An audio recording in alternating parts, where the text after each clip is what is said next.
ආයිබෝන් අදත් වීඩියෝකින් ඔබ හමු වෙන්නයි මේ සූදානම.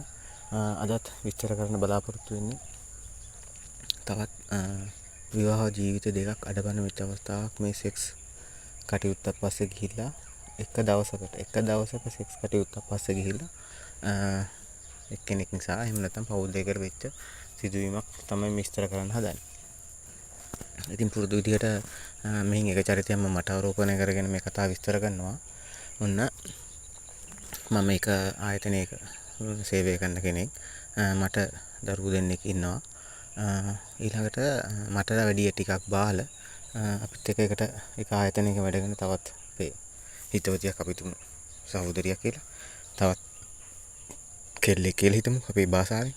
ඉතින් එයාට ළමයි දෙන්නෙක් ඉන්නවා. හැබැයි ඒ කෙනා පිරිමි කෙනත් රැකියාවක් කරනවා. ඒ දෙන්නම ෂිෆ්ට් එකට වැඩ කරන්නේ. හැබැයි එක ෂිෆ්ට් එකකට නෙමෙයි. කියන්නේ වෙලාවල් දෙකකට තමයි ආයතන දෙකක වැඩ කරන්නේ. එතකොට ඒ ළමයි බලාගැනීමේ පහසුවටත් එක්ක. දැන් එතකොට ඒ ගෑල්ලා මම අපි ඉස්සරින් ඉඳන් දන්නවා. ඉතින් විවාහ වෙන්න කලින් නම් ඉතින් හොඳ ටොයිස් එකට ඉඳියා. හැබැයි ඇත්තටම දැන් මේ කාන්තාවගෙන් තියෙන එක ගතියන්නේ දැන් විවාහ වුණාට පස්සේ දරුවෙක් දෙන්නෙක් හම්බ වුණාට පස්සේ තමන්ගේ ශරීරය මේන්ටේන් කරන ගතිය හරි අඩුයි. ඒ කියන්නේ ඇත්තටම පිරිසිදු වෙන්නේ නැද්ද දන්නේ නැහැ. සමහර දවස්වල ටිකක් දාඩිය මහන්සියෙන් ආපු දවස්වල එහෙම බස් එකේ ගිහිල්ලා හරි මේ ආපු දවස්වල පොඩි බෑඩ් ස්මෙල් එකකුත් තියෙනවා. ඊළඟට ඉතින් ඔය රෝම කපල කිහිලි වල එහෙම මයිල් ඒවා එහෙමත් නැහැ. ඉතින් අතපය උසනකොට ඒවත් පේනවා. ඉතින් ඇත්තටම එහෙම මේන්ටේන් ගතියක් නැහැ. ඉතින් සමහර විට ඉතින් මේ හස්බන්ඩ්ට හුරු දන්නෙත් නැහැ. කොහොම වෙතත් ඉතින් දරුවෝ දෙන්නෙක් නෑ ඉන්නවා. හැබැයි ඉතින් හැම දෙයක් ගැනම මේ කෙල්ල තමයි ඉතින් හුඟක් වෙලාවට දන්නේ කොල්ලට වැඩිමකෝ උපත් පාලන ටැබ්ලට්ස් හරි ඒව ගැන. ඉතින් ඔය කොන්ඩම් භාවිතා කරන හැටි හරි මේ ඒව ගැන. ඔය හැම දෙයක් ගැනම දන්නවා. මේ ඉස්සර මේ ජොබ් එකට එන්න කලින් ෆාමසි එක තමයි වැඩ කරලා ඉඳී. ඉතින් මේ අපි ඉතින් රැකියාව ගන්න අතර ඉතින් නොයගොනෝකට ඉතින් නුවරපො ඉතින් දෙකට කැඩිච්ච වතන රෝමෝ ඉතින් කතා වෙනවනේ. ඉතින් ඒක ඉතින් කොහොමත් ඉතින් අපේ ස්වභාවයනේ. ඉතින් දවසක්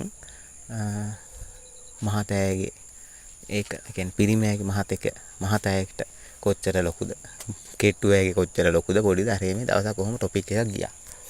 ඔය ගිය අතර ඉතින් ඇත්තටම දැන් මේ කෙල්ල දැන් ශරීරයේ මේන්ටේන් කරන ගතිය හරි අඩුවෙන් දැන් ටිකක් මහතයිත් එක්ක. ඉතින් ඒ හින්දා අපි කිව්වා ඔයාලට නම් හරියන්නේ කියලා. අපි තව පොඩි තරමක මහතෙක් ඉන්නවා. අන්නූ තමයි හරියන්නේ. ඉතින් අපි ටිකක් කෙට්ටුයි. අපිව නම් හරියන්නේ නැහැ කියලා අපි කිව්වා. ඊට පස්සේ මෙයා කියනවා නෑ මහතෙවුන්ගේ සමහරට පොඩි වෙන්න පුළුවන්. උඹලා සයිස් එක හරියනවා මට කියලා කිව්වා. ඊට පස්සේ ඉතින් අපි කිව්වා ඉතින් දවසක් ඉතින් එහෙම නැති එක අපි ටෙස්ට් කරලා බලන්න වෙනවානේ කියලා. ඔව් වරේම දවසක් අපි එහෙනම් බලමු කියලා ඉතින් විහිළුවට වගේ කිව්වා. දැන් ඔය හතරේ දැන් යාර ළමයි දෙන්නෙක් ඉන්නවා කියලා කිව්වනේ. පළවෙනි ළමයා බලන්න නම් අපි ඉතින් ගියා. හැබැයි දෙවෙනි ළමයා බලන්න යන්න මට බැරි වුණා. ඊට පස්සේ තව එක්කෙනෙක් කිව්වා මේ එහෙනම් උඹලා ටෙස්ට් කරගන්නilla දැන් උඹලා මගේ තව එක්කෙනෙකුත් ඒ ළමයා බලන්න යන්න බැරි වුණා.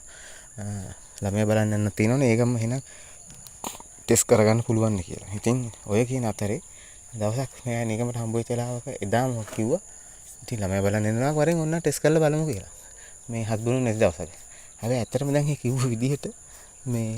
කිව්ව විදිහට ඇත්තටම තේරුනේ මේ වරෙන් ඔන්නම් අවුලක් නැහැ කියන එක තමයි. ඉතින් ඇත්තටම ඉතින් මටත් දවසක හිතුණා ඉතින් දැන් මේ ගිහිල්ලා බලන්න.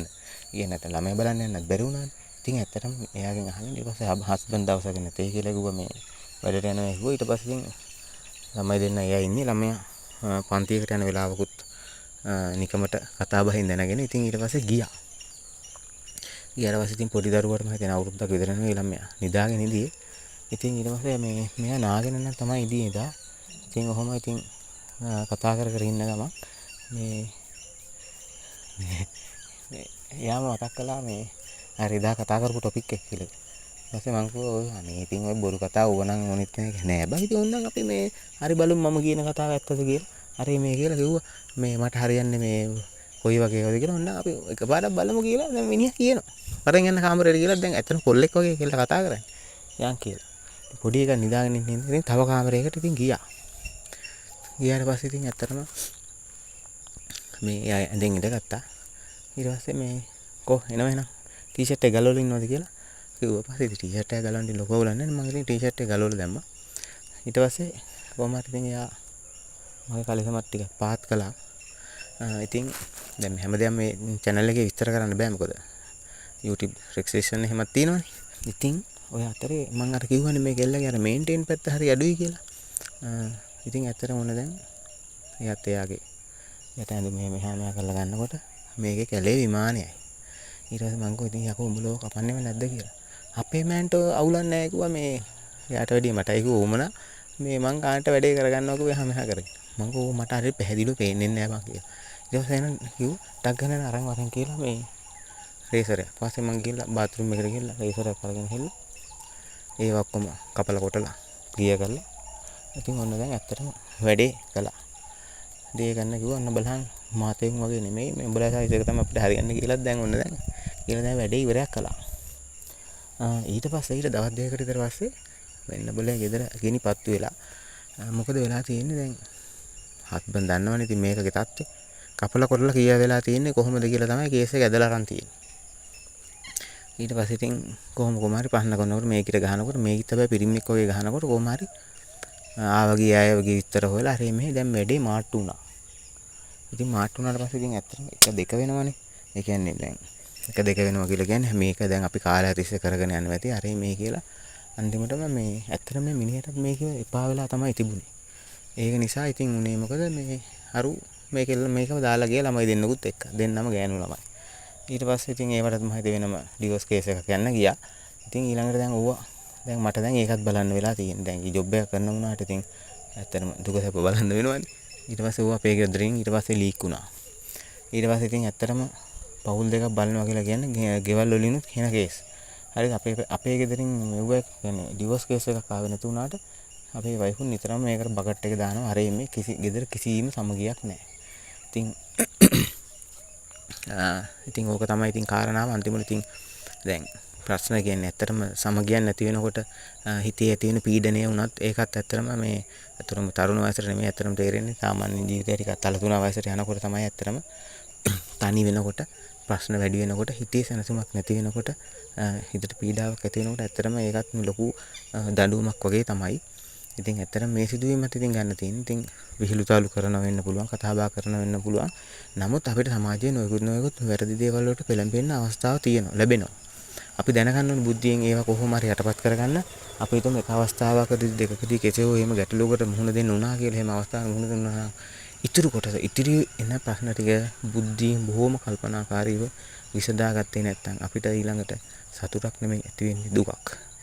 ඔන්න ඕක තමයි අද දිනේ මම මේ කතාවෙන් විස්තර කළේ. මේකෙත් ඇත්තටම අහගෙන ඉතිනම් ඔබට මේකෙන් ජීවිතේට ගන්න පාඩමක් තියෙනවා. ඇත්තටම මේ සෙක්ස් කියලා කියන්නේ තමයි නීතියානුකූලව තමන්ගේ බිරිඳත් එක්ක සැමියාත් එක්ක ගත කරන ජීවිතේට අමතරව පිට කෙනෙක් එක්ක ඔහුගේ දෙයක් ඇති කරගත්තොත් අනිවාර්යයෙන්ම ප්‍රශ්නයක්ම තමයි. ඒක තමයි මේකෙන් ඇත්තටම කියන්න තියෙන්නේ. channel එක subscribe කරලා නැත්නම් subscribe කරන්න. ඉතින් මේ දේවල් දැනගන්න තවත් අයට යාළුවන්ට share කරන්න මේ වීඩියෝ. Thank you.